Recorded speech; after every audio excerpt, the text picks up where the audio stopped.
Hi ನಮಸ್ಕಾರ ಸ್ನೇಹಿತರೆ, ನಳಿನ hub ಚಾನಲ್ಗೆ ಸ್ವಾಗತ. ಇವತ್ತಿನ ಟಾಪಿಕ್ ಏನಂದರೆ, ನಮ್ಮನ್ನು ಇಗ್ನೋರ್ ಮಾಡಿದವರು ಒಂದು ದಿನ ನಮ್ಮ ವ್ಯಾಲ್ಯೂವನ್ನು ಅರ್ಥ ಮಾಡ್ಕೊಳ್ತಾರ. ಇದ್ರ ಬಗ್ಗೆ ಇವತ್ತು ಮಾತನಾಡೋಣ ಫ್ರೆಂಡ್ಸ್. ಮಾತನಾಡೋದಕ್ಕೆ ಮುಂಚೆ ನೀವು ನನ್ನ ಚಾನಲ್ಗೆ ಇನ್ನೂ ಸಬ್ಸ್ಕ್ರೈಬ್ ಮಾಡ್ಕೊಂಡಿಲ್ಲ ಅಂದರೆ ಮಾಡ್ಕೊಳ್ಳಿ.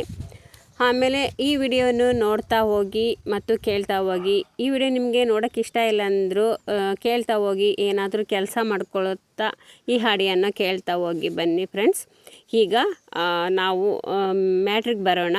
ನಮ್ಮನ್ನು ಇಗ್ನೋರ್ ಮಾಡಿದವರು ಒಂದು ದಿನ ನಮ್ಮ ವ್ಯಾಲ್ಯೂವನ್ನು ಅರ್ಥ ಮಾಡ್ಕೊಳ್ತಾರ. ಇದ್ರ ಬಗ್ಗೆ ಮಾತಾಡೋಣ.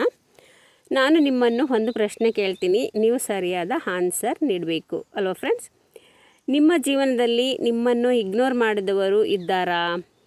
ನೀವು ಕೇರ್ ಮಾಡಿದರೂ ವ್ಯಾಲ್ಯೂ ಇಲ್ಲ, ನೀವು ಮೆಸೇಜ್ ಮಾಡಿದರೂ ರಿಪ್ಲೈ ಇಲ್ಲ, ನೀವು ಇದ್ದರೂ ಇಲ್ಲದಂತೆ ಟ್ರೀಟ್ ಮಾಡ್ತಿದ್ದಾರಾ? ಇದ್ರ ಬಗ್ಗೆ ನೀವು ಹೇಳಿ ಫ್ರೆಂಡ್ಸ್.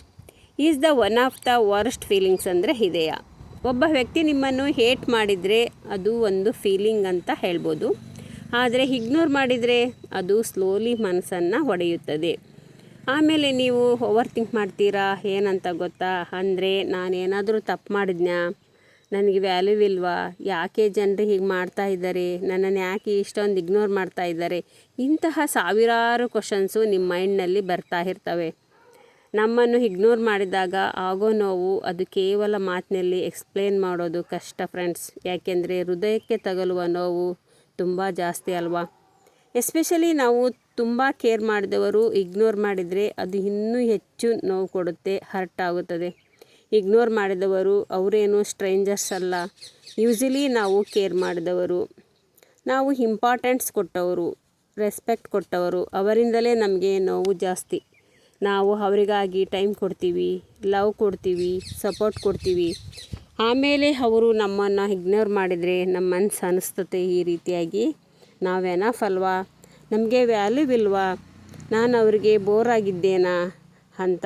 ಈ ಥಾಟ್ಸು ಸ್ಲೋಲಿ ನಮ್ಮ ಕಾನ್ಫಿಡೆನ್ಸನ್ನು ಕಡಿಮೆ ಮಾಡ್ತದೆ ಫ್ರೆಂಡ್ಸ್.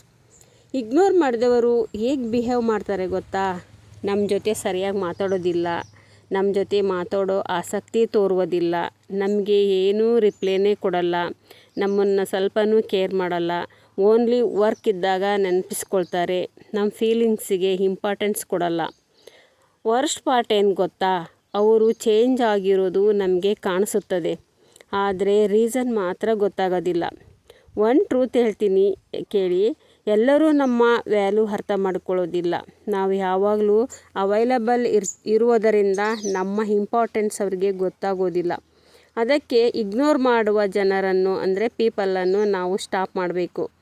ಇಗ್ನೋರ್ ಮಾಡುವವರ ಜೊತೆ ನಾವು ಹೋಗಬಾರ್ದು, ಅವ್ರ ಹಿಂದೆ ಹೋಗಬಾರ್ದು. ಅದಕ್ಕೆ ನಾವು ಏನು ಮಾಡಬೇಕು ಗೊತ್ತಾ? Focus on your self. ನಮ್ಮ ಮೇಲೆ ನಾವು ಫೋಕಸ್ ಮಾಡ್ಕೊಳ್ಬೇಕು.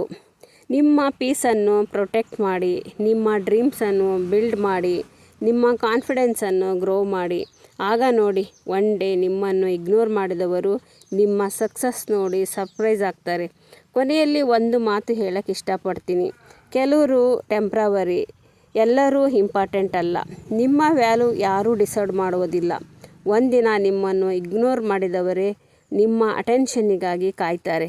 ಈ ವಿಡಿಯೋ ನಿಮಗೆ ಕನೆಕ್ಟ್ ಆಯಿತು ಅಂತ ತಿಳ್ಕೊಳ್ತೀನಿ ಫ್ರೆಂಡ್ಸ್. ಈ ವಿಡಿಯೋ ನಿಮಗೆ ಇಷ್ಟವಾಗಿದ್ದರೆ ಒಂದು ಲೈಕ್ ಮಾಡಿ, ಶೇರ್ ಮಾಡಿ, ಕಮೆಂಟ್ ಮಾಡಿ, ಹಾಗೆಯೇ ಸಬ್ಸ್ಕ್ರೈಬ್ ಮಾಡ್ಕೊಳ್ಳಿ ಅಂತ ಹೇಳ್ತಾ ಮುಂದಿನ ಹೊಸ ವಿಡಿಯೋದೊಂದಿಗೆ ಬರ್ತೀನಿ. ನಳಿನ ಹಬ್ ಅಂದರೆ ಎಲ್ಲ ವಿಚಾರಗಳ ಕೇಂದ್ರ ಅಂತ ಹೇಳ್ತಾ ಈ ವಿಡಿಯೋವನ್ನು ಇಲ್ಲಿಗೆ ಮುಗಿಸ್ತಾ ಇದ್ದೀನಿ. ಎಲ್ಲರಿಗೂ ಧನ್ಯವಾದಗಳು. Thank you.